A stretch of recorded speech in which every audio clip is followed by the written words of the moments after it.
With a tragic school shooting at Covenant School in Nashville yesterday, we're talking with mental health professionals on gun violence and how you can talk to your children about these events.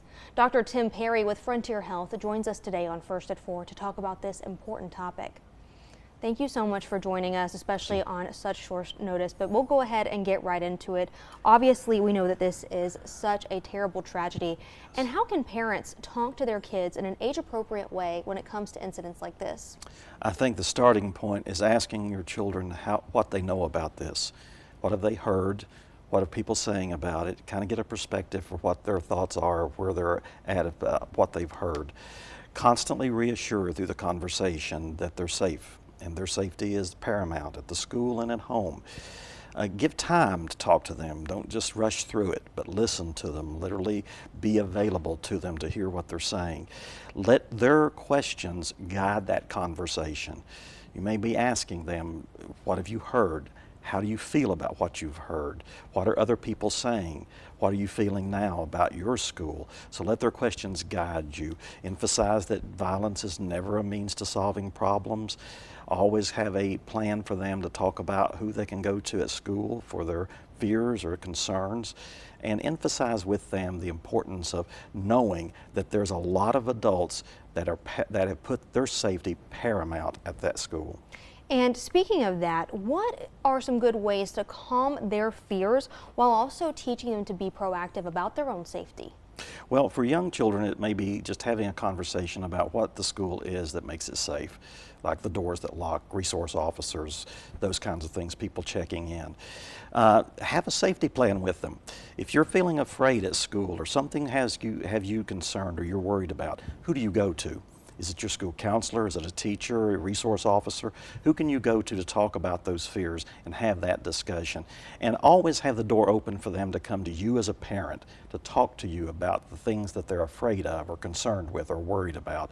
And in that is a calming mechanism, because they can release those feelings to you in a way that helps it get away from them, and that's calming for the child.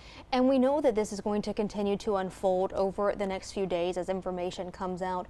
But what are some changes in behavior that parents or maybe even teachers should be aware of when it comes to their students and children in these situations?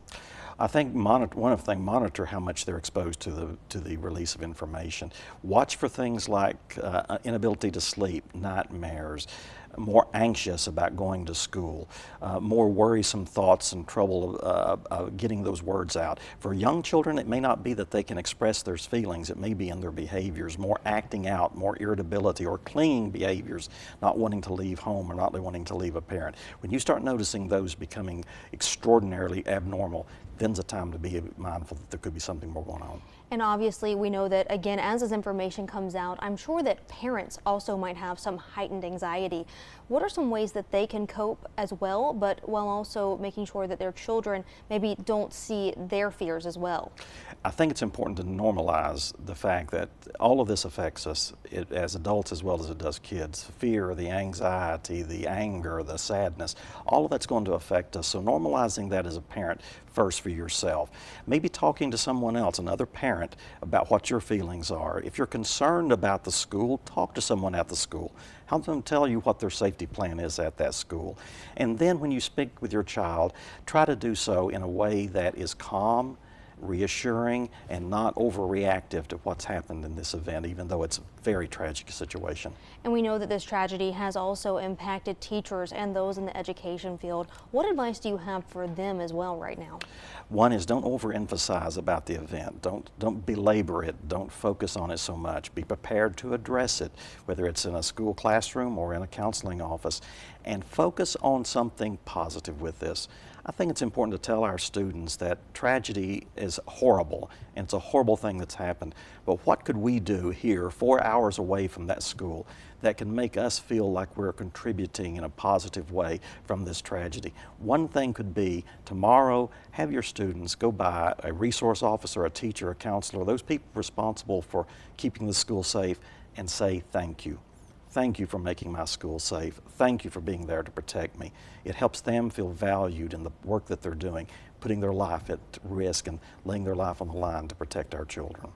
Well, Dr. Perry, thank you so much for joining us this afternoon. You can find some more mental health resources on Frontier Health's website. That's right there on your screen. We'll be right back here on First at 4.